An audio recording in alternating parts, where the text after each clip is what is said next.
Hi, it's counselor and educator Dr. Greg Jantz. One of the things that we do at the Center Place of Hope is we do the whole person, which means we have a medical team and naturopathic physicians. We look at wellness. We look at what is going on in the body. And one of the areas that our doctors may look at is the effects, potential effects of yeast on the body. So, Candida.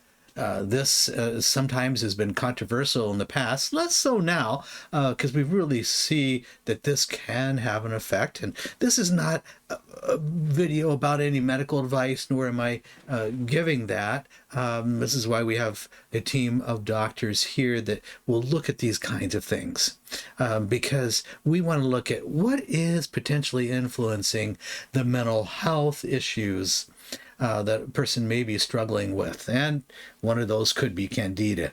Understanding yeast in the body. Got a couple quick, simple points, but it's a type of yeast. I know it sounds odd, but it's a type of yeast that's found in the body, primarily in our gut. When balanced, this Candida, this yeast, coexists with the other healthy bacteria.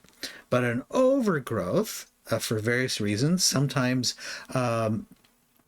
overuse of antibiotics has been known to cause this imbalance, and it creates a yeast-related problem or yeast infection.